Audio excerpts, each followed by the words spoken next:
United Kingdom, Australia and New Zealand. The United States has said that India has not chosen to cooperate with the Canadian investigation, while UK has advised India to work with Canada.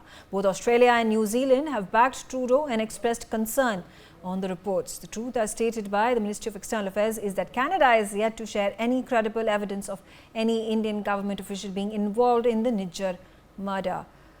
So those are the facts in front of us, the developments that have taken place in the last 24 hours. Let's have a discussion. Ambassador Baswati Mukherjee, in wake of these targeted attacks coming forth against India over the Nijjar murder, and there are a number of assumptions and presumptions and accusations that are being put forth against India by the Canadian government and the CSIS and the Royal Mounted Police of Canada. Is there a way that India can tackle this better than we are doing right now? I think we are tackling it excellently. We've not lost our temper. We are cool. We are calm. We have rejected these baseless accusations which emanate from Trudeau's own difficult domestic political situation, where he has to pass his budget in February, and unless he can get that fringe minority extremist group back to support him, he will fall from power. So what is indeed very surprising is that, as you rightly pointed out, some of our close strategic friends and allies, which include the United States and Australia, have decided to join Canada in a show of support, which makes me feel, Megha, as if we are back in colonial times, where the white man gangs up on the non-white. I might also like to remind some of these people that while India does not indulge in extrajudicial killings, some of the countries concerned have indulged publicly in extrajudicial killings, have been proud of it, have said that they've rid the world of monsters, etc. So here again, Megha, not only are we back in pre-colonial time, but we are back to shocking double standards, where what applies to the West is the West, but those who are not at the high table, they better behave, because if they won't behave, they'll be pulled up. So that's also very interesting development. And finally, I'd like to say as my opening remarks that when they choose to target an ambassador or a high commissioner, saying that he has a hand in an extrajudicial killing or assassination, I am yet to find any country hostile to India, and that includes Pakistan, ever having made any such accusation about an Indian High Commissioner, who I may add, Megha, is 100% professional diplomat like me. He has not been trained in the Foreign Service to indulge in conspiracies to murder people on foreign soil. And what we do have, which all ambassadors do, is we are supposed to keep an eye on the indulging in activities hostile to India's national interest. That doesn't make us a killer. That makes us a person following the activities of suspicious people, finding out and telling the government, well, it would appear that, he's on this track or he's on that track. That doesn't make us a killer. If after that the person is killed by some third party, that does not make me guilty of the crime. But what they have done is, the Canadians and the others who are supporting them, is they are linking it up with some report by which purportedly somebody has said that this man seems to be indulging in seditious activities against India. Yes, we say it ourselves on national television, Megha, you and I. So does that make us culpable of assassination? So if a country is based on rule of law, as these 5 countries are, they should understand that, first of all, an ambassador of the standing of Sanjay Verma to be accused and then to have on social media photos floating of his face being shot multiple times and then of his effigy being burnt and cremated really takes it to a very extreme level. Yeah. So I would say we have behaved very well. We have behaved in a very mature manner. But if they continue to provoke us in this manner, as I said yesterday on your channel with a different anchor, I'm afraid we are coming to a situation where India will have to break diplomatic ties with Canada. I don't see any other way, because I can tell you public opinion in India is outraged. Yeah. This continuous barrage of accusations and lies against India, which, as I repeat, I have never ever witnessed from countries which I thought were far more hostile to India, like China or Pakistan. Nobody has ever made such accusations against India. I can recollect, unless I'm mistaken. Okay. Okay. Kuldeep Singh Shekhawat on the telecast with me. And Mr. Shekhawat, let's also try to understand there are more accusations which are absurd and I don't know, unfathomable when Canadian officials and representatives of the government come out and say that it is not just about Nijjar and his murder that took place, but also now about the Vishnoi gang and how it is allegedly a proxy of India that is operating not just on the soil of the country but also in Canada. Now, how do we at this point get out of this tangle and this misinformation that is being spread and is being very readily consumed and acknowledged and even given heed to by not just publications, by not just media houses, but it is the governments themselves and the most powerful governments of all, whether it is United States of America or United Kingdom? Well, Megha, thank you, and I must thank Ambassador for her opening remarks, and they were right on the point. Regarding this Vishnoi issue, Vishnoi is, why a particular criminal who is lodged in a Gujarat jail is being said to be a kingpin of killings in Canada. So suddenly, the Canadian government one morning woke up and found out that, okay, a guy sitting in Sabarmati jail has ordered the killing of one guy called Nijjar, and that's because some government of India official approached him to do so. So it's called collusion in certain terms by the Canadians, but precisely does that can happen? Can that happen? It's absolutely a figment of imagination that has been created by the Canadians. See, the real reason is Trudeau has to remain in power for next around a year or so. To remain in power, he has to toe the line created by the Khalistanis.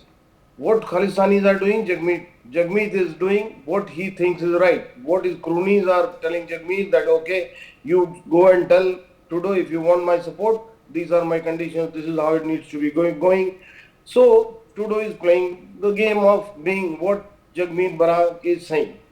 Hands on, there cannot be a collusion between criminals and the government of India officials at any level. I'm really aghast at this mention of certain ideologies that has been created that, okay, we have got a deep state guy working for government of India. He's been sheltered in a jail and from there he's ordering killings. What is this? Has India done so? India is a very peaceful nation. India has a reputation of dealing with things in a very peaceful way. Our Prime Minister recently went all the way and met the Russian president and told him this is not the era of war. So we are looking at peace at every possible place in the world. Okay. And this guy sitting in Canada is accusing government of India in collusion with a terrorist, or you can say a gangster. And a gangster is so powerful that he can kill people in Canada. I'm sorry to say this is all lie, fake narrative. Okay, has been but created also, by also this commotion that has been created with the NCP leader being killed at the behest of the operation that was launched by Lawrence Bishnoi. I'm talking about Baba Siddiqui and target being made of his son and a very famous Bollywood superstar. So at this point, are the Canadians and the Canadian government just looking at opportunities to pick anything that they may lay their hands on and just target India, whether they have proof or not? Adit Kothari, the situation is so tense, and as Ambassador Mukherjee said that there's no choice but to sever all ties with Canada. This is not just about the wrongful accusations that have been made against India. I mean, if you are accusing Indian agents, if you are accusing the High Commissioner of India of being party to the alleged killing of Nijjar, then you are actually directing your attack and calling India a terrorist nation, calling the government of India to have executed this extraterritorial killings. Yeah. So here it is about a matter of our self-respect. It is humiliated that a country of a stature of India is being tarnished. Our image is being tarnished here, and the support that is being provided is of countries that, as Ambassador said, have been self-proclaimed guardians of democracy. Yeah, taking forward the world, and they are the ones who show the path to the entire world, and how the world needs to function according to what their sentiments are, what their guidelines are, how they decide to judge people and judge countries and judge organizations, which is to their benefit and not the rest. And then S. Jaishankar's comment, which is rightly put so, that since you do not allow other nations to be part of the G7s, and that's a coterie that you have formed, therefore we have gone ahead and decided to make our own groupings. Has the relevance of the G5s and the G7s completely diminished now? Well, certainly after what Canada has pulled across the last couple of days, we can see the relevance completely diminish. I mean, Canada today stands on absolutely no ground internationally. They keep talking about irrefutable evidences and credible allegations, but at the end of it all, you've partially leaked something, but then you have nothing to back it up with. So now even the Western media is not being able to provide them with the sort of intellectual cover fire that the likes of Washington Post and New York Times are used to. But it begs a bigger question. Why are we still not calling out Western hypocrisy the way we really should be? Western hypocrisy, this is all, at the end of it all, a playbook of the Western democracies, right? So they're terrorists, and their fugitives are terrorists and fugitives and criminals. But India's criminals and India's fugitives and India's terrorists, who have been, who have red corner notices them, who have well-documented, cases against them, are at the end of the day asylum seekers and refugees and citizens of those countries. So that hypocrisy needs to be called out. And, so I'm going to take you back to April 2023, where Colin Bloom, so he's an interfaith director in Britain. Yes. He presented a report to Boris Johnson's government, and he basically spelled it out for them. He said, if you pander to politics of other regions and other countries and other ethnicities in the UK, you're essentially inviting trouble. And that is what is happening on the streets of London, on the streets of Toronto, in the streets of San Francisco, and it's very evident. So now the call is basically with the civil society in all of these places. So British civil society, the Canadian civil society, the American civil society, to basically ask compelling questions of their governments as to why are you allowing the politics and the trash of other countries to be played out in the streets of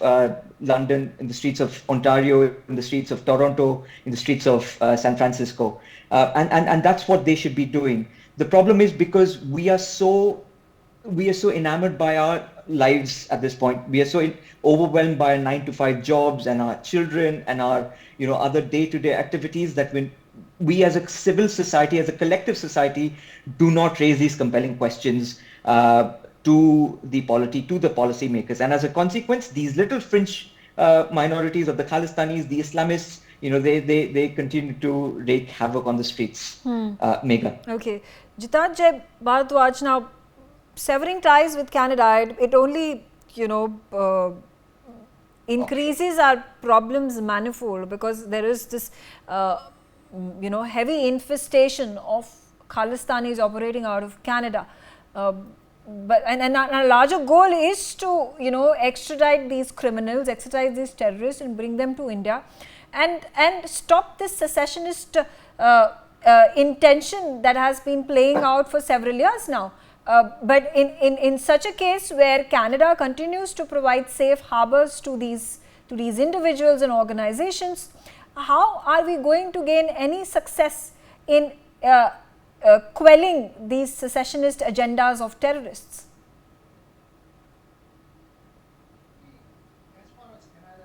Pakistan or Western countries are concerned, UK, Australia, New Zealand, US, they have been hosting a number of people, dissidents from Asian countries in the name of refugees and providing human resource, human support to these people who are against whatever, for whatever reason. Be it India, be it Myanmar, be it China, be it other countries, they have been doing it to have some sort of influence within those societies. Now let's talk about the Khalistan people. Canada is doing it for a number of years, and where we are studying today that India has to expel Canadian High Commissioner, Deputy High Commissioner, and withdraw their own High Commissioners from Canada and Consul Generals. This stage has come because I will find that Indian government's inability to pursue the way they should have pursued the matter within the discourse of media, within the discourse of think tanks, within the discourse of intellectual, they did not pursue it. They thought that it will somehow go away. It didn't go away. Right now, if you see in global newspapers how they have been portrayed, I can read you something from Reuters. They write that Indian diplomats have been kicked out of Canada. And in the second line, they write that, and India has also asked Canadian diplomats to go out. So see the difference between the language. Indian diplomats are being kicked out, and India has asked Canadian diplomats to leave. This is the kind of difference which you see in Western media. And Indian media, to start with, have written everywhere that Indian diplomats were asked to leave. However, as the facts are there, Indian diplomats were withdrawn by Indian government initially, and whatever that press conference of Trudeau was, that was secondary. We somehow fail, Indian media and Indian people and Indian government somehow fail to put forward their own issues the way their interests serve. And then we become, why ABC in Australia or Washington Post in US or CBC in Canada is writing the way they are writing. This is somehow inability of Indian government and Indian media to portray things the way they are.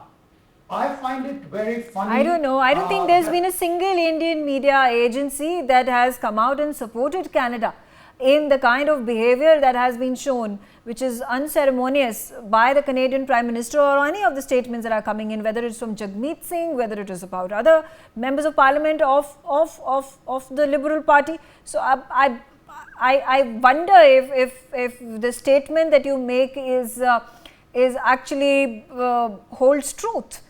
Because yes, there may be a Washington Post, yes, there may be a CBS and other media organizations, whether in Australia or Canada or United States of America, that may portray a picture that is quite the opposite of the truth. Again, repeating my point that there has not been a single Indian media agency who has reported the untruth that is being peddled by others, including the Canadian government, in this matter. Ambassador Mukherjee, I'll come back to you, and again the larger question: how do we deal with this secessionist movement that is gaining ground, that has funds, that has military aid, that even has support of America and UK and Canada? First of all, the secessionist movement, as you call it, is not gaining ground. It has no support in India.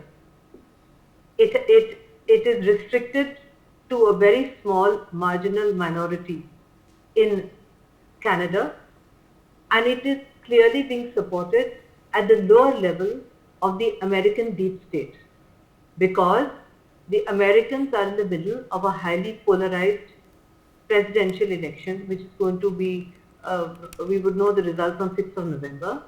In that process, clearly there are forces in the State Department and in the Pentagon who are inimical to the India-US strategic partnership, and they are taking some decisions which they are not consulting the top. In other words, the American deep state appears to be in disarray or divided, where their actions at the medium and lower level do not conform to their stated objectives and policies towards India at the highest level. That's one problem.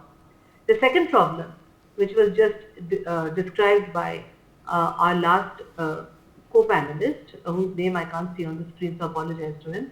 I think it says Mr. Bharadwaj. It would appear that the time has come for the Indian media to be much more aggressive in addressing these concerns and in pointing out, as I do on your channel, the hypocrisy and the double standards which apply in this year 2024, particularly by countries that have a GDP much less than India, our former colonizer, United Kingdom. It's laughable that today the United Kingdom still feels that it has the sovereign right to dictate to us when they are sitting on our heritage, where they destroyed us and partitioned us in 1947. They think they still have the sovereign right to continue to tell us what we should do or what we should not do. That is certainly a point well taken. Secondly, we should become much more aggressive on social media. But I would say to Mr. Bharadwaj that the point here is that we are a nation based on rule of law, and the situation created by Mr. Trudeau is unprecedented in the history of India's diplomatic relations with any country. No country has ever behaved in this manner with India, and I really and sincerely hope, Megha, that no other country would do so. Under these circumstances, we have to be cool, but we have to be aggressive. Yeah. We have to understand what kind of game is being played to, on one hand, stop India's emergence, and on the other hand, to destroy our international credibility. Because if we are to emerge as an emerged country, which has a role to play, for instance, in mediating in a conflict, etc., this kind of side show, as I call it, damages India's international standing. Whether we like it or we don't like it, it certainly damages our standing. It does. Therefore, we have to become much more aggressive. I agree with Mr. Bharadwaj. We have to understand that there is a deep-rooted conspiracy to bring India down. We have to fight it, and we have to fight it in a united manner, with every Indian fighting it like we fought for our freedom. There's no other way of handling it, Megha. That's my assessment. Okay, Kuldeep Shekhawat, now, while our ties with Canada have strained beyond repair, how do we tackle the situation with the other countries, especially Australia, US and United Kingdom, with whom we have strong bilateral ties? We have trade ties, we have defense ties, people to people connect. Can there be pressure mounted from India's side? See, first of all, again, Ambassador said a very specific thing, that we have to be aggressive. So, being aggressive is nothing wrong. We have to be aggressive. But our Prime Minister has said, we will deal with you by looking in your eye. Means an eye-to-eye kind of a deal we are ready for, but nothing less than that. So, we have to be aggressive, we have to be positive, and that's what we will do with all these three countries. Deep state issues are there. America has their own issue. So has United Kingdom, which is facing a lot of other problems other than being on bilateral issues, including their own issue regarding the people coming via boat. Then Australia has got own issues. The people living. See, I'll come back to Canada again. There's only one thing that comes to my mind. If India stops immigration of Indians to Canada, what will happen in Canada? Canada needs people. Canada needs a lot of people because they are not an island, just like UK. No, they are a huge country. It's like a continent by itself. So they need people. They want people. So what they will do? I'm only afraid they will have a lot of Pakistanis going there. That is the only negative part of the story. Rest, we are doing our best. We are doing a wonderful job. We have a wonderful MEA head who has got a very balanced head, and he talks in very, very positive manner. So we will deal with them in a very straightforward, direct approach kind of method. We will not bow down, we will not walk down, we will not succumb to any kind of pressure, and we are not going to do that. Sitting in UK, we believe that these sectionist people who are trying to do things against India, in one of those shows here locally, I have spoken about it and I told them that if they want to make a Khalistan in UK, might as well go ahead and do it. But if it comes to India, the law of the land will apply, and that's what it is. The law of the land, if says you can do this, you can only do this. So we are not worried about what India is going to do. India will stand tall and India will stand straight and will see eye to eye. Megha. Okay. Adit, again, understanding from you, how do we move forward? Yes, there has to be aggression that has to be shown. There is a firm stance and a strong stance that needs to be taken by India, that we cannot just be, played with. We cannot be, taken lightly. We are on a stage where we are the 5th largest economy, but is the message going out to the world, or is it at this point in time, because it's Canada and because it is not Pakistan, therefore they can twist and mold and do everything in their stride to present India in such a bad light, and they can get away with it? But the realities is, as Mr. Bharadwaj also outlined, the media narrative is what he's talking about. The media narrative at the end of the day is what drives, people's attention, social media, civilians at large. And that seems to be his concern. But if we look at it, if you look at the actions that the MEA have taken, I have never seen this kind of an action taken even against Pakistan. I mean, the kind of language that was used for Justin Trudeau as an endorser and advocate of terrorism and extremism, that kind of a language to be used for a sitting prime minister of a G7 country, this is unprecedented. So I think from an aggression perspective, I think, we are demonstrating, we are flexing, enough muscles at this point. I don't think there needs to be more done. Canada today has become more irrelevant for us than even Pakistan was ever. The fact, that the Canadian Prime Minister, the Foreign Secretary, the Foreign Minister, etc., all came out, giving a 45-minute interview and a discussion on this whole fiasco without actually giving credible evidences goes to show how low they have stooped. And on the contrary, neither a word has come out from the Indian Prime Minister, the Indian Home Minister, or the Foreign Minister. So that shows, how diminished Canada today really is. The Canada's investigation in itself are all in riddles. Somebody is saying Lawrence Bishnoi, somebody is saying, the 6 diplomats of person of interest. So they themselves are uncoordinated, and our media is lapping it up. Social media is in a complete outrage point. You just have to open social media and see the kind of memes that are coming out on Canada. It's a joke today. Yeah. Okay. Thanks, Megha. All right. On that note, I'm out of time. I thank all of you for joining me on the telecast and sharing your views. Thanks for watching NewsX. For more such videos, subscribe to the NewsX YouTube channel, hit the bell icon.